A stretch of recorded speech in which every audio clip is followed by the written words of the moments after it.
Oi pessoal, sejam bem-vindos à sexta videoaula de circuitos 2. E nessa videoaula nós vamos falar sobre o teorema da superposição. Teorema esse que a gente já viu em circuitos 1 e que aqui vai continuar a mesma coisa. Só que vai ter um caso específico que você vai ser quase que obrigado a usar ele, que vai ser nesse caso específico daqui, ó. Eu tenho várias fontes, só que o principal problema aqui é que cada fonte está com uma frequência diferente. Olha isso aqui, ó. Esse aqui que está com 2 de frequência angular, né? Esse aqui está com 5 e esse aqui é uma fonte contínua, né? Ela está com 0. Se não tá variando, tá com 0. Mas então, eu não vou conseguir fazer as contas de uma forma normal aqui. Então eu vou ter que fazer a conta para cada fonte separadamente. Justamente porque, olha aqui, ó. A reatância do meu indutor e do meu reator depende da frequência, né? Só que eu tenho frequências diferentes aqui, não tem nem como fazer, né? Com todos esses juntos aqui, ó. Então eu tenho que fazer para cada um deles, porque na visão de cada fonte, a gente vai ter uma reatância diferente. Então, para isso, nosso objetivo aqui vai ser calcular a tensão desse resistor aqui, ó. Nosso único objetivo vai ser calcular a tensão dele. Então, a gente vai fazer a mesma coisa que o teorema da superposição normal, né? Vou pegar cada uma dessas fontes aqui, escolher uma e desligar as outras. E depois, para cada tensão que eu achar aqui, eu só vou somar cada uma delas, né? Sempre nesse mesmo sentido daqui. Então, para isso, eu vou começar com essa fonte de corrente contínua daqui, ó. Porque ela vai ter uma particularidade muito interessante, que vai ser o quê, ó? Eu vou colar o circuito aqui do lado e pensa aqui comigo, ó. Se ela não tá variando, a frequência angular dela é 0, já que ela é contínua, né? Só que, olha que interessante, a reatância do meu indutor depende da frequência angular. E se a minha frequência angular para essa fonte daqui é 0, a reatância desse aqui vai ser o quê? 2 vezes 0. A reatância dele vai ser 0. Se vai ser 0, é como se nem existisse um indutor aqui. Então, quando eu estou trabalhando com uma fonte de corrente contínua, todos os indutores vai virar curto. É isso que vai acontecer. Enquanto meu capacitor vai ficar ao contrário. Porque o que acontece? Ele é 1 dividido pela capacitância vezes a frequência angular, que é 0. Então vai ficar o quê? 1 dividido por 0. Matematicamente, isso daqui é impossível, só que como a gente está mexendo com grandezas físicas, esse 0 daqui, na realidade, seria um valor muito próximo de 0. Então a gente diz que isso daqui dá quase que infinito. Agora daqui, ó, uma reatância infinita vai resultar numa impedância infinita, né? É como se a gente tivesse uma resistência, por exemplo. Uma resistência tão grande que a corrente nem está conseguindo passar ali. Só que no caso não é resistência, né? É reatância. A gente está tendo uma reatância tão grande que a corrente não vai conseguir passar por isso aqui. Então isso aqui vai virar um circuito aberto. Dito isso, então, vamos fazer o procedimento que a gente faz para superposição, que seria o quê? Desligar todas as fontes que a gente não quer analisar. A gente está analisando essa fonte daqui, então vou desligar as outras. Se eu estou desligando a fonte corrente, não vai passar corrente. Se não vai passar corrente, isso vai virar um curto. Vai ficar dessa forma aqui, ó. E se eu estou desligando a fonte de tensão, a tensão aqui, ó, embaixo e em cima vai ser a mesma, né? Então, isso daqui, ó, vai virar um curto. Então, fonte de tensão vai virar um curto quando a fonte de corrente virou circuito aberto, né? Então, como eu tinha dito antes, isso daqui vai ficar com uma reatância 0. Se vai ficar com uma reatância 0, ele não vai fazer diferença nenhuma no meu circuito. Vai continuar passando a corrente normalmente aqui. Então, eu posso só substituir ele também por um curto. Enquanto o meu capacitor aqui, ó, ele vai ficar com uma reatância tão grande que não vai conseguir passar a corrente aqui. Então eu posso substituir por um circuito aberto. Então vai ficar só dessa forma daqui. Um circuito muito simples, né? Porque a resistência total aqui vai ser 5. Então a minha corrente que está passando aqui vai ser 5 dividido por 5, o que vai dar 1, né? 1 ampere. Tá passando 1 ampere por aqui, ó. 1 ampere nesse sentido daqui, ó. Se tá passando 1 ampere nesse sentido daqui, quer dizer que a minha tensão desse resistor daqui vai ser 1 da corrente vezes 1 da resistência. Então ele vai ser 1 volt para cá, ó. Sempre contra a corrente. Só que se ele é 1 volt para cá, se eu inverter o sentido, eu vou ter o mesmo número, só que negativo, né? Então se é 1 volt para cá, eu tenho que ele vai ter menos 1 volt para o outro sentido. Então com isso a gente já conseguiu calcular da primeira fonte aqui, bem tranquilo, né? Então, menos 1 volt é a voltagem que ele vai ter em relação à primeira fonte. Agora é só calcular então a mesma coisa, só que para as outras duas fontes restantes. Então, eu vou copiar esse circuito daqui e agora analisar essa fonte de corrente daqui, ó. Então, para isso, eu vou fazer a mesma coisa, desligar todas as outras fontes que eu não quero, que não são as que eu estou analisando, né? Então, eu vou desligar essa aqui. Aí, desligando essa aqui, vai virar um curto. Enquanto desligando a outra fonte de tensão, também vai virar um curto. Que vai ficar dessa forma daqui, né? Então, agora, para que a gente consiga calcular a impedância equivalente aqui, a gente precisa encontrar a reatância de cada um dos componentes aqui, né? A reatância desse aqui vai ser bem tranquilo, né? Porque é só pegar o 2 e multiplicar pelo 5. Então, a reatância dele é 10 ohms. Enquanto a reatância desse aqui vai ser 1 dividido pela capacitância, que é 0,1, vezes minha frequência angular, que é 5, né? Então, vai ficar 1 dividido por meio, que é a mesma coisa que 2, né? Então a reatância dele aqui é 2 ohms. o que é a mesma coisa que 2 negativo J, né? Eu vou deixar só escrito 2 ohms mesmo. Aí quando a gente está representando por ohm, a gente não coloca o sinal de negativo, né? Porque a gente já fica subentendido aqui que essa é a reatância dele. E depois a gente tem que converter para número complexo e colocar negativo. Aí agora então, só a gente calcular a impedância equivalente. Aí para isso então, esses dois estão em paralelo, então eu vou fazer o paralelo dos dois, que vai ser então o produto pela soma, né? Então, eu já vou converter direto aqui, vai ser isso, o 4, né, vezes isso daqui, que dá menos 2J, dividido pela soma deles. Então, 4 menos 2J. E fazendo isso aqui na calculadora, já fazendo todas as conversões, fazendo tudo certinho, o resultado final vai dar 0,8 menos 1,6 J. Então, essa parte tudo aqui, ó, vai ficar dessa forma daqui, ó. Então, vamos redesenhar o circuito para ficar mais fácil, a gente ver como que vai ficar depois, né? Então, a gente juntou esses dois aqui, né? Então, a gente pode tirar os dois aqui, juntar em um único componente, que vai ter aquela impedância ali, ó. Eu vou representar o componente como se fosse um componente retangular aqui, ó. Parecido com um resistor, né? Em algum circuito. Só que aqui eu só vou colocar que ele vai ter essa impedância daqui, ó.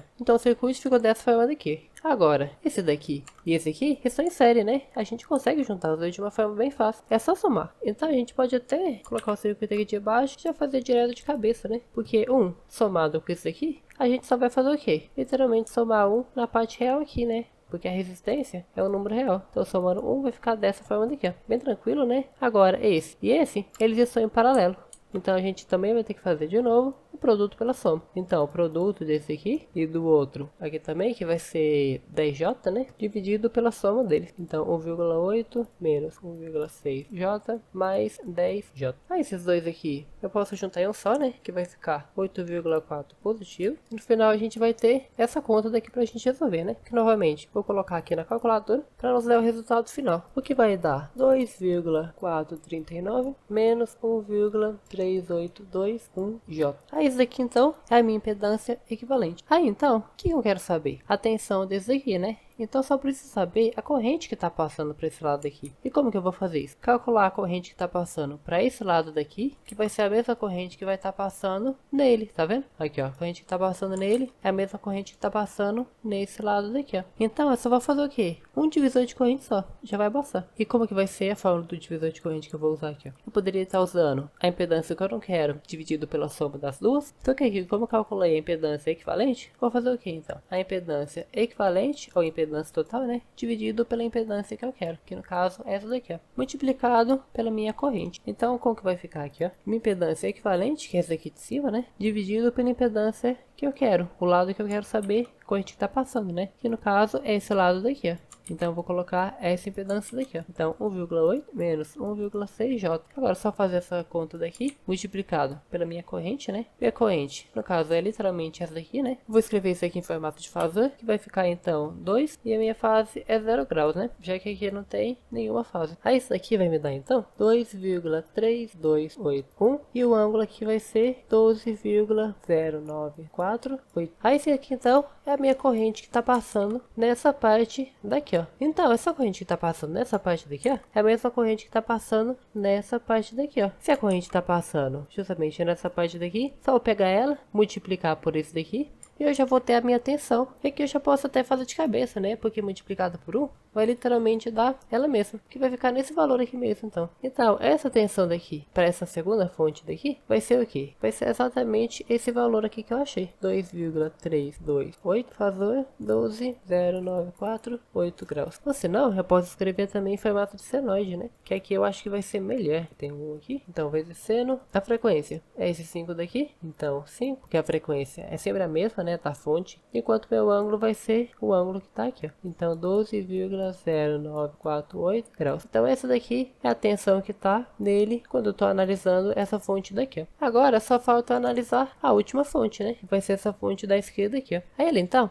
eu vou fazer as operações tudo com cosseno. Porque aqui tem um cosseno, né? Vou fazer tudo com cosseno só para mostrar como que vai ficar. Então, para isso, para a gente começar a análise, vamos desligar as outras fontes que a gente não quer, né? Então, desligando essa aqui, não vai passar nenhuma corrente, então vai ficar o circuito aberto. E essa daqui não vai ter tensão nenhuma aqui, ó. Então, vai ficar um curto-circuito. Agora, vamos colocar a reatância de cada um desses elementos aqui, ó. Então, esse aqui, o 2 multiplicado com esse 2 aqui, vai ficar 4 ohms, a reatância dele. Enquanto esse daqui vai ficar 1 dividido por 0,1 multiplicado pelo 2 aqui. o que vai me dar 5, né? Então a reatância desse daqui é de 5 ohms. Agora a gente vai fazer a mesma coisa, calcular a corrente que vai estar passando aqui para a gente achar a tensão desse daqui. Então para isso, eu vou começar a achar a impedância equivalente, né? E a primeira coisa que eu vou fazer vai ser achar o paralelo desses dois aqui, ó. Que vai ficar então 4 real, né? Multiplicado por menos 5 imaginário. Então menos 5J dividido pela soma dos dois. Então 4 menos 5J.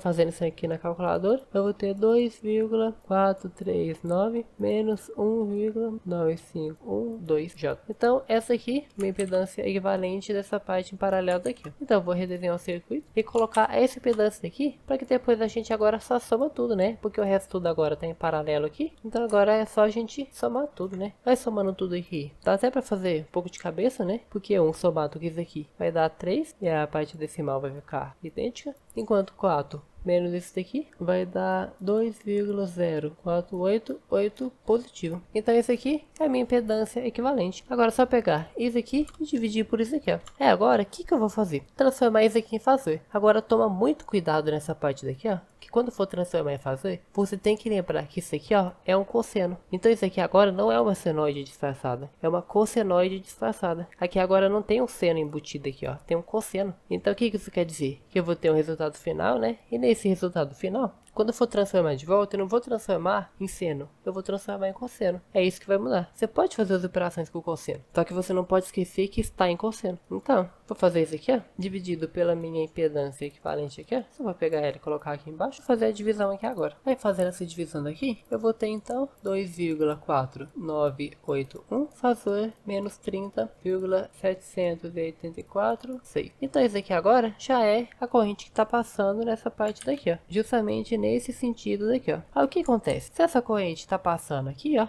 ela já está passando justamente nessa partezinha daqui, então a tensão vai ficar pro lado que eu quero, então não precisa inverter. É só multiplicar o 1 com esse valor daqui, que vai dar a mesma coisa, né? E eu vou ter a minha tensão. Então a minha tensão é literalmente esse número daqui, ó, o mesmo número da corrente, já que a resistência é 1, né? Então eu posso até escrever aqui, ó, que minha tensão vai ser a mesma coisa. Agora, não vamos deixar nesse formato daqui, né? Vamos colocar em formato de uma função. Agora é que a gente não pode esquecer que o que? Aqui dentro não tem um seno disfarçado, tem um cosseno disfarçado, né? Então a gente vai colocar a cosseno aqui. A frequência angular vai continuar sendo a mesma, então vai ser 2t, enquanto a minha fase vai ser menos 30 graus aqui, ó. Agora então, essa daqui é a minha tensão quando estou analisando com base nessa fonte de tensão aqui, ó. Agora que eu já tenho as três tensões, é só somar todo mundo. Então eu vou colocar todo mundo ali embaixo, ó. Essa primeira fonte de tensão que vai ficar aqui, somado com a segunda tensão que a gente achou, foi dessa fonte de corrente aqui, né? Junto com menos 1 que a gente achou na primeira análise aqui, né? Então, isso tudo menos 1. Então pronto, essa é a minha tensão. Ficou um valor feio? Ficou um valor bem feio, né? Que acaba que a gente tem várias funções diferentes aqui, ó. Só que quando a gente está mexendo com fontes de frequências diferentes, acontece isso aí mesmo, não tem como evitar. E um detalhe importante aqui, ó,